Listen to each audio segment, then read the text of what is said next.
In this video, we're going to go ahead and do some integration that leads to inverse trig type solutions.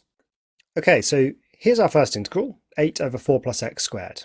Now, which of the inverse trig integrals does this look a bit like? Well, it looks a bit like the arctan version. As a reminder, here's the formula down here for arctan. So do we have it in that form? Well, yes, we do. Okay, sure, it's 8 times bigger, but our a is simply 2. So this is actually super easy because without really doing any work here, we can just say this is 8 times, and it's just the answer where a is 2. No work to do, it's simply 1 over 2 times arctan x over 2 plus c. So easy as that, our answer is 4 arctan x over 2 plus c. So the challenge really is just spotting that it was an arctan integral. Now, why wouldn't it be anything else? Well, when can we integrate a constant divided by a quadratic? Well, we could use partial fractions, but 4 plus x squared doesn't factorize, so we can't split this into partial fractions. So basically, if you can't do that, it's probably arctan. Okay. Next one, 4 over root 3 minus 4x squared. Well, this one looks a little bit like the arcsine version, and we're going to be going ahead and subbing in some limits in a moment, but here's our rule for arcsine. So can we make sense of this? Well, at the moment, not really, because it's not clear what a is. So the first thing you always need to do is multiply or divide through until it's in the form we want. Now, we want the x squared on its own. That's very important. A can be anything. Well, it can be anything relative to x with some constraints there. But x in this formula has to just be x squared. So I've got to divide through by something to make it x here. So what's that going to involve? Well, be careful here. We're not dividing top and bottom by 4. I'd think about this first as factorising out a 4 from here. So let's just leave the top alone.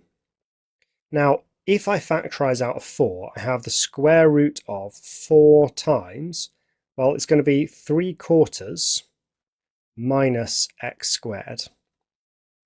Okay, now I can see, dx, now I can see that what I need to do is pull out root 4 from the bottom, which is 2. That cancels with the 4 on top, leading to 2 divided by the square root of 3/4 minus x squared. So now it is in the form that I want, where my a squared is 3/4. So if a squared is 3/4, a is root 3 over 2. So now I can go to my answer. My answer is arcsine. Well, it's in fact it's 2 arcsine because the 2 out the front. 2 arcsine x over root 3 over 2. So that's 2x over root 3. So there's my answer. So how do we use that here? Well, if I remember to include dx there, we've got our answer.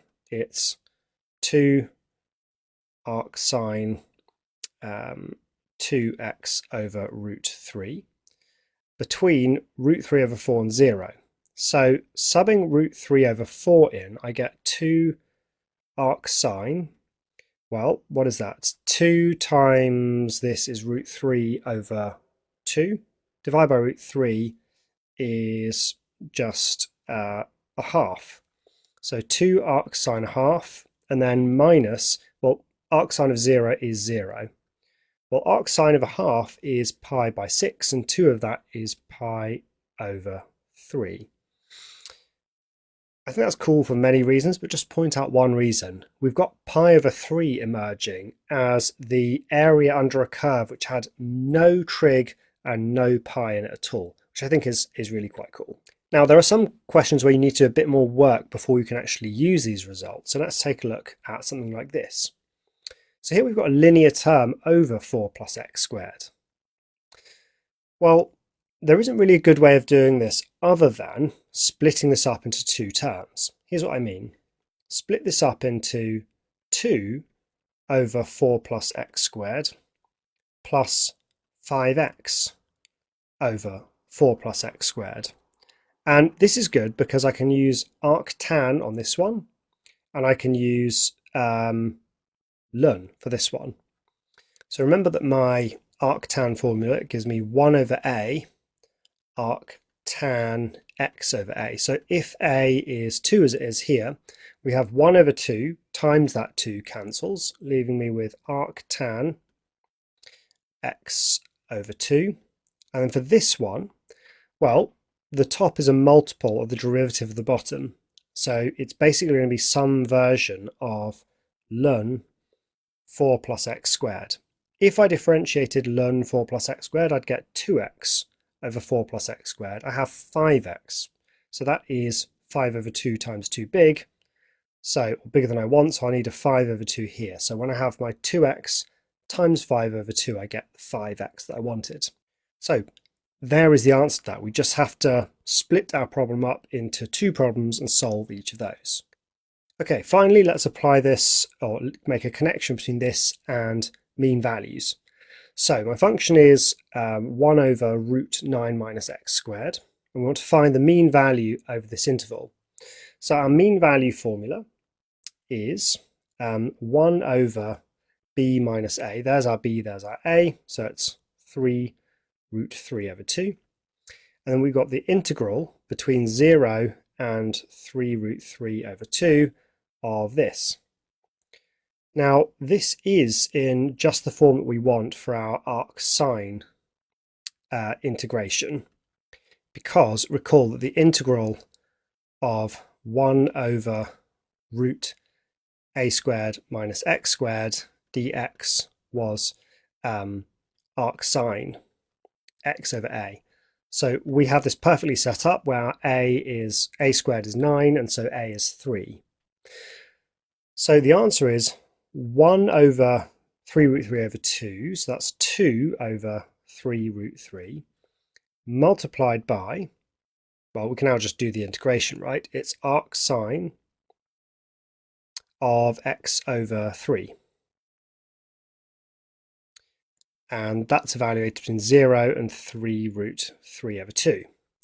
So what do we get? Well, we get 2 over 3 root 3.